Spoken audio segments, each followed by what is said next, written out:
ഇന്നത്തേത് ഒരു പാറശാല കഥയാണ്. അതെ, എന്റെ കുട്ടിക്കാലം മനോഹരമാക്കിയ എന്റെ അമ്മൂമ്മയുടെ വീട്ടിലേക്കുള്ളൊരു യാത്ര. കൂട്ടത്തിൽ ചെറുപ്പത്തിലെ എന്റെ ജീവൻ രക്ഷിച്ച ഒരാളെയും പരിചയപ്പെടുത്തി തരാം. അങ്ങനെ രാവിലെ എഴുന്നേറ്റ് നോക്കുമ്പോൾ ഇവിടെ ദേ ഈ രണ്ടാളും കൂടെ പല പരിപാടികളിൽ മുഴുകിയിരിക്കുന്നു. അതിൽ എടുത്തു പറയേണ്ടത് അമ്മയുടെ ദേ ഈ ഇടയായി തുടങ്ങിയ ഈ പാവ കളക്ഷനെ പറ്റിയാണ്. ഇതും പിന്നെ അമ്മയുടെ ഈ ഇടയായുള്ള സ്വഭാവവും ഒക്കെ കാണുമ്പോൾ പണ്ടാരോ പറഞ്ഞതാണ് ഓർമ്മയിൽ വരുന്നത്. പ്രായം കൂടുന്തോറും നമ്മുടെ മനസ്സ് പിന്നെയും ചെറുപ്പത്തിലേക്ക് പോകുമെന്ന്. അങ്ങനെ പാവക്കളിയൊക്കെ കഴിഞ്ഞ് രണ്ടാളും കൂടെ അടുത്തതായി കൂന്തൽ ശുശ്രൂഷ ആരംഭിച്ചു. കൂട്ടിന് ഞാനും കൂടെ കൂടി. സംഗതി മനസ്സ് ചെറുപ്പത്തിലേക്കാണെങ്കിലും അമ്മയുടെ മുടി വാർദ്ധക്യത്തിലേക്കാണെന്ന സത്യാവസ്ഥ പറഞ്ഞു മനസ്സിലാക്കാൻ ഞാൻ ശ്രമിച്ചെങ്കിലും കാര്യമൊന്നും ഉണ്ടായില്ല. എന്നാൽ പിന്നെ കഴിഞ്ഞ കുറച്ചു നാളായി ഞാൻ ഉപയോഗിച്ചു വരുന്ന ഒരു ഷാംപൂ അമ്മയ്ക്കും കൂടെ പരിചയപ്പെടുത്തി കൊടുക്കാമെന്ന് കരുതി. സംഗതി ഇദ്ദേഹത്തിനെ ഒരു പ്രൊമോഷന്റെ ഭാഗമായി പരിചയപ്പെട്ടതാണെങ്കിലും ആള് പുലിയാണെന്ന് പിന്നെയാണ് മനസ്സിലായത്. അങ്ങനെ പുതിയ ഷാംപൂവും ഉപയോഗിച്ച് കുളിച്ച് സുന്ദരിയായ പപ്പാമ്മയും കൂട്ടി ഞങ്ങൾ പാറശാലയിലേക്ക് തിരിച്ചു. പണ്ടൊക്കെ സ്കൂൾ അവധിയാകാൻ കാത്തിരിക്കുമായിരുന്നു. രാവിലത്തെ KSRTC ബസ്സും പിടിച്ച് നേരെ അമ്മുമ്മയുടെ അടുത്തേക്ക് വിടാൻ. പ്ലാവും മാവും പുളിമരവും ഒക്കെ കയറി കണ്ടത്തിൽ ക്രിക്കറ്റും കളിച്ച് കനാലിൽ കുളിച്ച് കാലിൽ മുള്ളും കൊണ്ട് നടന്നിരുന്ന ആ അവധിക്കാലം കണ്ണൊന്നടച്ചാൽ മുന്നിലേക്ക് ഇപ്പോഴും ഓടിയെത്തും. അങ്ങനെ പഴയ കുറച്ച് ഓർമ്മകളും അയവർത്ത്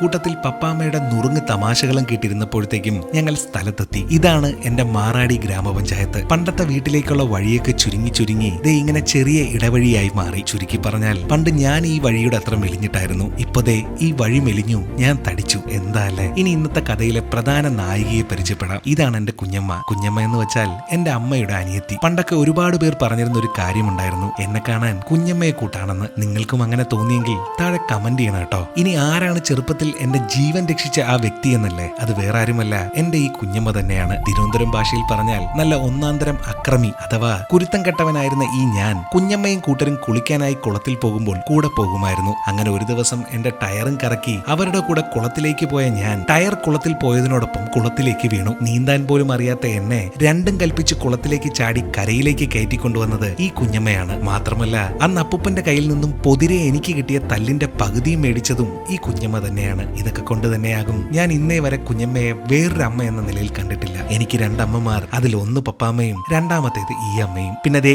ഈ കാണുന്നതാണ് എന്റെ ജീവിതത്തിലെ ആദ്യത്തെ ട്രോമയ്ക്ക് കാരണമായ ആ വിശ്വവിഖ്യാതമായ കുളം. ആ വീഴ്ച കൊണ്ടാണോ എന്നറിയില്ല, ഇന്നും എനിക്ക് നീന്താൻ അറിയില്ല എന്നതാണ് വാസ്തവം. അപ്പോൾ അടുത്ത കഥയുമായി ഉടനെ തന്നെ വരാം. അഭിപ്രായങ്ങൾ രേഖപ്പെടുത്തുക, കൂടെ വിമർശനങ്ങളും. അപ്പോൾ എന്നാൽ അങ്ങനെ ആകട്ടെ.